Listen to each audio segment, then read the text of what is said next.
올라가는 신앙의 삶이라는 제목으로 함께 은혜를 나누려고 합니다. 비가 오는 날씨 가운데에서도 이 귀한 말씀의 자리를 지키시는 여러분 모두를 주님의 이름으로 축복합니다. 하나님께서 여러분들을 보시고 기뻐하실 것입니다. 하나님께서 여러분들을 보시고 우리에게 오늘도 크신 은혜를 허락해 주실 것입니다. 그 믿음으로 함께 말씀을 나누고 우리의 삶에 깊이 새길 수 있는 거룩한 시간 되기를 간절히 축복합니다. 오늘 함께 읽었던 이사야 40장 본문의 말씀에는 많이 익숙한 말씀이 있습니다. 그렇죠? 여호와를 앙망하는 자들에게는 독수리가 날개치며 올라가듯 위로 상승하는 신앙의 삶을 약속하고 있습니다. 그래서 31절의 말씀을 다시 한번 읽어보도록 하겠습니다. 함께 읽겠습니다. 시작! 오직 여호와를 앙망하는 자는 새 힘을 얻으리니 독수리가 날개치며 올라감 같을 것이요 다른 박질하여도 곤비하지 아니하겠고 걸어가도 피곤하지 아니하리로다. 아멘. 오늘 이 자리에서 함께 예배하는 모든 분들의 신앙이 독수리가 하늘 높이 올라가듯 위로 올라가는 은혜와 축복이 있기를 간절히 소망합니다. 오늘 말씀의 제목이 높이 올라가는 신앙의 삶입니다. 그러면 높이 올라가는 신앙은 이 올라가는 신앙이란 것은 무엇일까요? 성경 속 말씀을 통해서 올라가는 신앙이 무엇인지 함께 찾아보고 좀 은혜를 나누려고 합니다. 그래서 오늘은 성경 구절이 많이 나와요. 그런데 제가 다 준비했어요. 보시기만 하면 됩니다. 자, 근데 여러분 보세요. 올라가는 신앙이라고 하면 우리가 그냥 계단을 올라가는 사다리를 타고 올라가는 그러한 신앙일 수도 있지만 이 올라가는 신앙이라는 것은 첫 번째는 바로 예배하는 신앙인 것입니다. 성경 구약과 신약 모두에서 보면요, 예배에 대한 말씀들이 굉장히 많이 등장하고 있습니다. 그리고 많은 말씀에 예배를 드리러 가는 것을 올라간다라는 표현으로 사용하고 있습니다. 첫 번째 사도행전 3장에 보면은요, 제9시 기도 시간에 베드로와 요한이 성전에 올라갈세라고 말해요. 그리고 누가복음에 보면 예수께서 12살 되었을 때에 그들이 이 절기의 관례를 따라 올라갔다라고 합니다.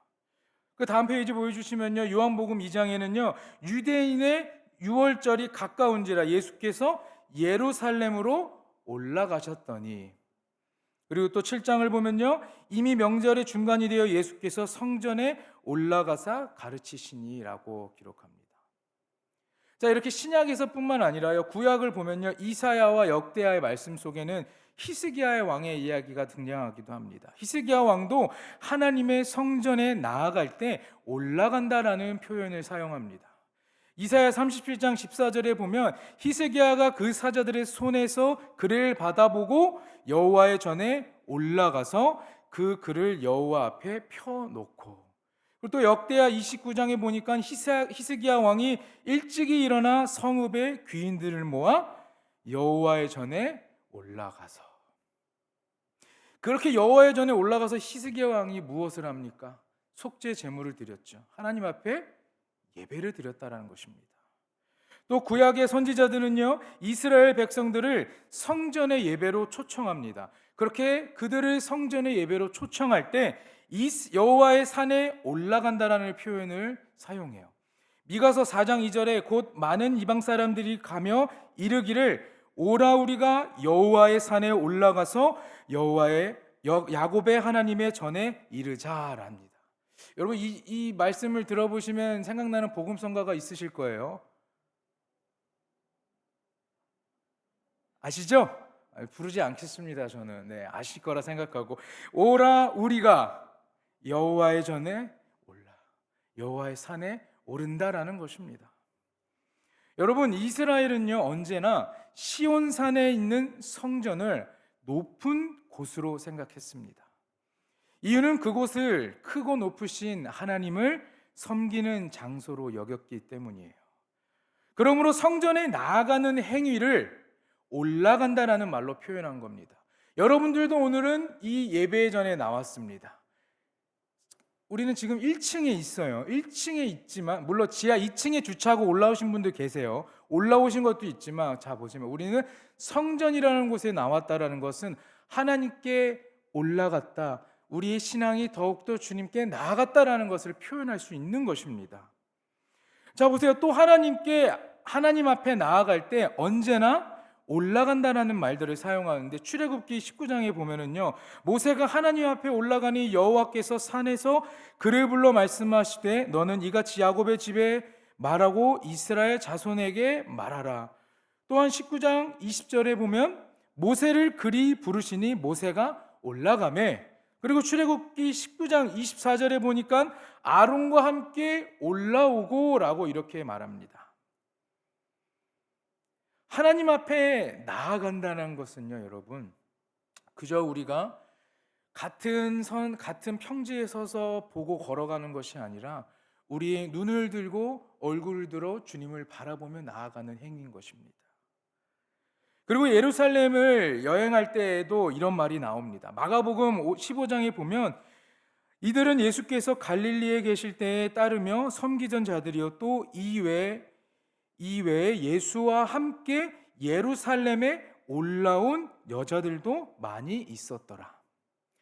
사도행전 13장에 보면 갈릴리로부터 예루살렘에 함께 올라간 사람들에게 여러 날 보이셨으니 그들이 이 백성 앞에서 그의 증인이라. 또한 요한복음은요, 그 후에 유대인의 명절이 되어 예수께서 예루살렘에 올라가시니라. 예수와 함께 예루살렘에 올라온 수많은 여인들, 예루살렘에 함께 올라온 사람들, 예루살렘에 예수께서 올라가시니라. 이렇게 여러분, 예배하는 삶은요, 위로 올라가는 신앙의 삶이 되는 것입니다.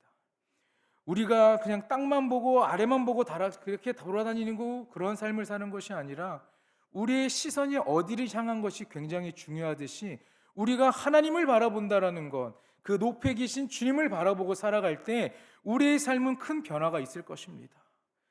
그렇게 예배를 드리기 위해서 우리가 성전으로 나아가는 것이 올라간다라는 것, 하나님 앞에 나아가는 삶이, 그 신앙이 예배의 성공이 곧 이 세상을 살아가는 인생의 성공이라는 것을 여러분들이 기억하시길 부탁드립니다.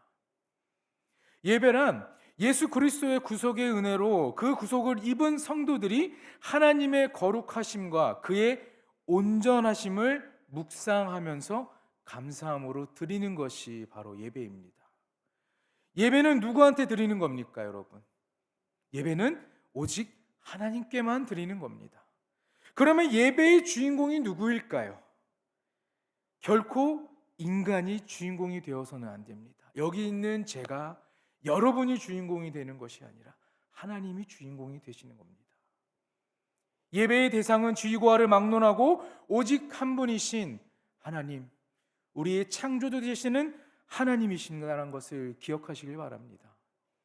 예배는 하나님의 계시와 인간의 응답이 동시에 이루어지는 영적인 만남이 바로 예배입니다. 예배를 통해서 하나님과의 만남이 있습니다. 그 안에 주어지는 뜨거운 감동이 있습니다.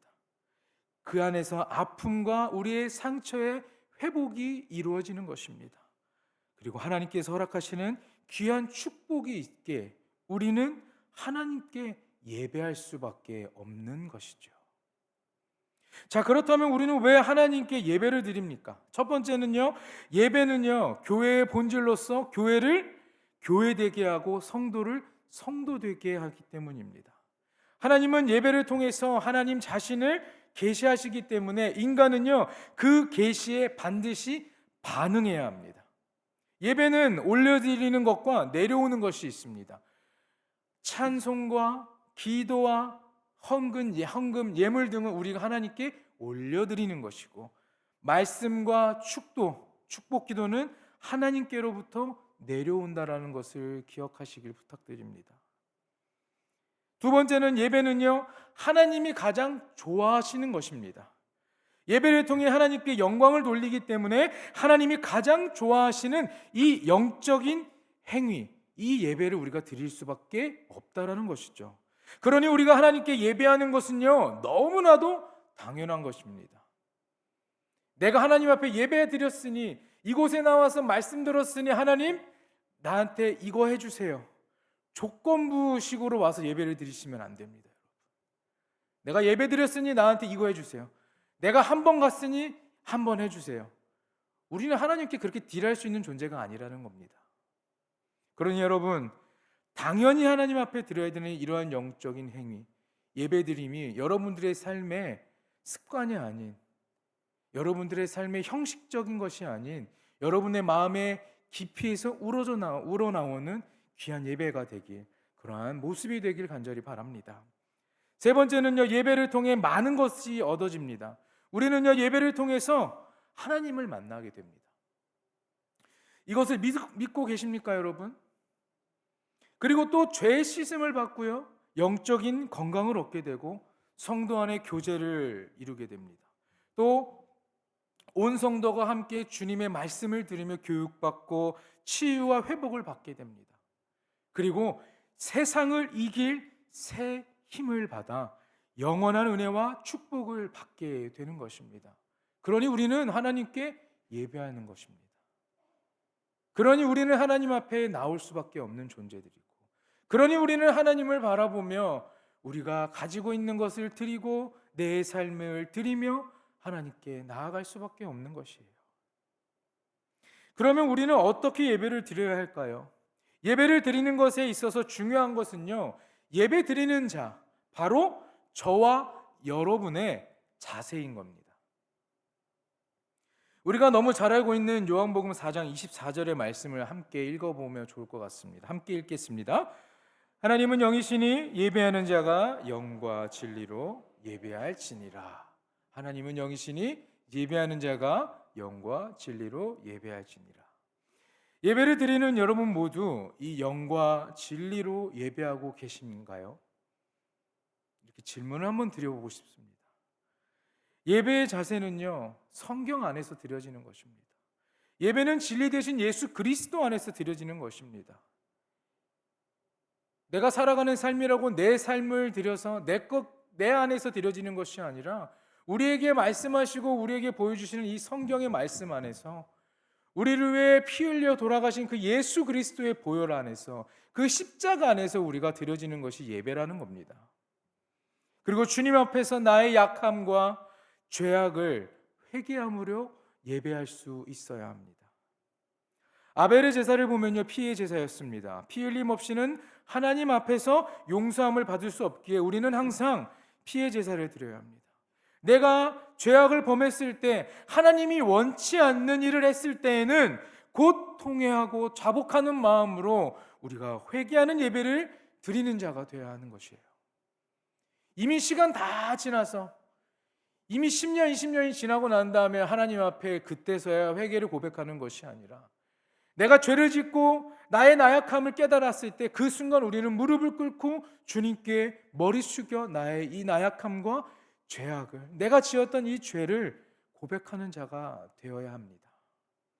히스기야 11장 4절에 보면 믿음으로 아벨은 가인보다 더 나은 제사를 하나님께 드림으로 의로운 자라 하시는 증거를 얻었으니 하나님이 그 예물에 대하여 증언하심이라. 그가 죽었으나 그 믿음으로써 지금도 말하느니라. 사랑하는 여러분, 믿음으로 예배를 드리셔야 합니다. 믿음으로 예배를 드리시는 여러분 모두가 되기를 축원합니다. 아벨은요, 형 가인보다 큰 믿음으로 예배를 드리는 자였습니다. 하나님의 약속의 말씀을 믿고 예배 드릴 수 있는 여러분 모두가 되기를 간절히 바랍니다. 여러분의 그 믿음이 여러분의 그 삶을 지켜가는 것입니다. 여러분의 그 믿음이 하나님 앞에 나아오는 여러분의 삶을 만드는 것이고 여러분의 삶을 지켜 보호하는 것입니다. 그럴 때 우리가 정말 약속의 그 말씀을 붙잡고 믿고 나아간다면 아벨의 예배를 받으신 것처럼 하나님께서도 여러분의 예배를 받아주실 것입니다. 마지막으로는요, 순종을 드려야 한다는 것입니다. 순종은요, 말씀을 듣고 그리고 우리가 겸손한 자세로 그리고 말씀대로 행하겠다라는 결심의 자세입니다. 그리고 주님을 따르겠다라는 헌신의 자세를 말합니다. 여러분, 우리가 드리는 모든 예배가요, 참된 예배가 되기를 원합니다. 낮은 자세로 아주 겸손히 말씀대로 순종하는 예배를 드리시길 간절히 축복합니다. 참된 예배를 드림으로 높이 올라가는 신앙의 삶을 살아가는 여러분 모두가 되기를 간절히 축원합니다. 두 번째는요, 올라가는 신앙이란 기도하는 신앙인 것입니다. 열왕기하 17장에는요, 하나님의 사람 엘리야가 등장합니다. 병들어 죽은 사르밧 여인의 아들의 시체를 안고 여호와께 부르짖었다고 나옵니다. 13절 말씀에 엘리야가 그에게 이르되 두려워하지 말고 가서 내 말대로 하려니와 먼저 그것으로 나를 위하여 작은 떡 한 개를 만들어 내게로 가져오고 그 후에 너와 내 아들을 위하여 만들라라고 이렇게 선포합니다. 이때 부활의 응답을 받게 되는 것입니다. 열왕기상 18장 42절에서 46절에는요, 엘리야는요 갈매살 꼭대기에 올라가 땅에 엎드려 그 얼굴을 무릎 사이에 넣고 7번이나 기도합니다. 그 결과 어떻습니까? 3년 6개월 동안 닫혀있던 하늘의 문이 열리고 축복의 단비가 응답으로 받게 되는 것이에요. 사도행전 10장 9절에 이튿날 그들이 그 일을 가다가 그 성에 가까이 갔을 때에 베드로가 기도하려고 지붕에 올라가니 그 시각은 제9시더라. 요바에 살던 이 시몬의 집에 사도 베드로는 기도하려고 지붕에 올라갔습니다. 그 올라갔을 때에 비몽사몽할 때에 하나님의 계시를 보고 이방인들에게도 복음을 전해야 된다는 것을 주님의 뜻을 깨닫게 되었습니다. 이처럼 성경에서 사용되고 있는 단어, 이 올라감이라는 단어는요, 기도를 의미하고 표현할 때가 많습니다. 이렇게 기도하는 신앙이야말로 우리가 위로 올라갈 수밖에 없는 신앙인 것입니다. 그러니 여러분, 우리는 기도할 수밖에 없는 것이에요. 하나님을 찾을 수밖에 없는 것입니다. 기도는 하나님과 여러분의 1대1과의 상담의 시간, 면담의 시간입니다. 다른 사람들 신경 쓸 것도 없이 그저 하나님만 바라보고 하나님께 여러분의 것을 다 구하시길 바랍니다. 문제가 있고 아픔이 있고 또 상처가 있고 아니면 또 나에게 좋은 일이 있고 감사가 넘칠 때 하나님께 기도하시길 간절히 부탁드립니다. 그러면 우리의 신앙은 점차 위로 올라가 하나님 나라에 다다를 것이고 하나님께서 우리를 품어주시고 우리에게 크신 은혜를 허락해 주실 것입니다. 그러니 여러분, 올라가서 기도하시는 여러분 모두가 되기를 간절히 바랍니다. 올라가는 신앙의 세 번째는 쟁취하는 신앙입니다. 민수기 13장 31절에 그와 함께 올라갔던 사람들은 이르되 우리는 능히 올라가서 그 백성을 치지 못하리라. 그들은 우리보다 강하니라 하고. 가나안 땅을 정탐했던 이스라엘은 어떻습니까? 그 땅을 취할 수 있다라고 고백했습니까? 그렇지 않았죠. 정탐꾼의 이야기를 통해서 우리는 알죠. 그 땅을 취할 수 없다라고. 그들은 너무나 강하다고. 우리는 그 백성을 이기지 못한다고. 우리는 메뚜기와 같은 존재다라고 이야기를 합니다. 그러나 여호수아와 갈렙은 어떻습니까? 그들은 나머지 10명의 정탐꾼과 다른 답을 내놓죠. 그들은 올라가서 능히 이기리라, 그 땅을 취할 것이라고 고백합니다. 하나님께서 이미 우리에게 주시겠다고 약속하셨던 그 가나안 땅, 그 땅이기 때문에 하나님이 이미 약속하시고 주시겠다고 약속하신 땅이기 때문에 그들은 그 안에 누가 있든지, 그들은 거기에 누가 살든지 그 땅을 능히 취할 수 있다라는 그런 믿음을 가지고 있었습니다. 하나님께서 약속하신 그 땅을 함께 올라가서 차지할 수 있는 용기와 믿음이 우리들의 삶에도 필요할 것입니다. 우리가 그런 용기와 믿음을 가지고 살아간다면 그 결과로 가나안 땅을 정복할 수 있던 것처럼 우리 안에 해결되지 않는 모든 문제들도 해결함을 얻을 수 있게 되는 것입니다. 신명기 1장에 너희의 하나님 여호와께서 이 땅을 너희 앞에 두셨은즉 너희 조상의 하나님 여호와께서 너희에게 이르신 대로 올라가서 차지하라. 두려워하지 말라. 주저하지 말라. 이스라엘은요 늘 전쟁을 앞두고 여호와께 묻습니다. 우리가 올라가리이까 말리이까 이렇게 묻습니다. 이는 모두가 어떤 것입니까? 가나안 땅의 입성과 분배를 앞두고 나타난 그러한 이야기들과 말들입니다. 여러분, 싸워서 성취하는 얻게 되는 승리를 올라감에다가 비유한 것입니다. 그러한 단어, 올라감이라는 단어에 비유한 것이죠. 그리스도인에게 주어지는 모든 승리는요 신앙의 쟁취로 얻어지는 것입니다. 이렇게 쟁취한 신앙이 우리를 올라가는 신앙으로 이끌어가는 것이죠. 마지막 네 번째는요 거룩하게 구별된 신앙입니다. 사사기 11장에 암몬 자손의 왕이 입다의 사자들에게 대답하되 이스라엘이 애굽에서 올라올 때에 아르논에서부터 약복과 요단까지 내 땅을 점령했기 때문이니 이제 그것을 평화롭게 돌려달라 하니라. 이는 이스라엘의 종된 애굽에서 가나안 땅으로 향하던 사실을 가리켜 올라옴으로 이렇게 표현하고 있는 것입니다. 가나안 땅으로 가는 것, 애굽에서 나와서 약속의 땅 가나안으로 가는 것을 올라옴이라고 표현합니다. 사랑하는 여러분, 애굽과 바벨은요 사망의 세계를 상징하고 암흑과 진노의 상징입니다. 그리고 불신앙의 표상이 됩니다. 거기에서 가나안 땅으로 옮겨지는 것, 하나님이 이미 약속하신 그 땅으로 옮겨지는 것, 이스라엘의 이동을 가리켜서 올라감, 올라옴이라고 표현합니다. 이것은 곧 성도의 구별을 의미하는 것입니다. 하나님께서 선택하신 언약 백성은요 구별된 자라는 것을 보여주는 것이에요. 그들이 이미 애굽에서 노예 생활로 인하여 많은 힘듦과 아픔이 있었지만 모세를 사용하시고 하나님께서 내 백성을 살리시기 위해 그들을 애굽에서 건져내시고 하나님께서 이스라엘 백성들을 애굽에서 건져내신 이유 중에 하나가 가장 큰 것이 무엇입니까? 하나님 앞에 제사드리기 위해, 예배하기 위한 것이 않습니까?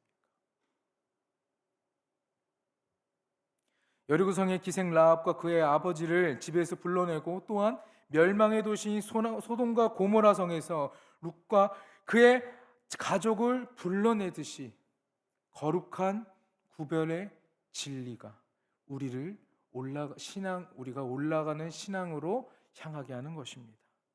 요한계시록 18장 4절에 또 내가 들으니 하늘로부터 다른 음성이 나서 이르되 내 백성아 거기서 나와 그의 죄에 참여하지 말고 그가 받을 재앙들을 받지 말라라고 말씀합니다. 지금도 바벨론과 같은 이 세상에서 우리는 하나님의 음성만을 들어야 합니다. 거기에서 나와서 하나님의 음성을 들으라는 것입니다. 세상에 있지 않고 하나님 품에서 구별된 백성으로 살아가야 될 것을 말합니다.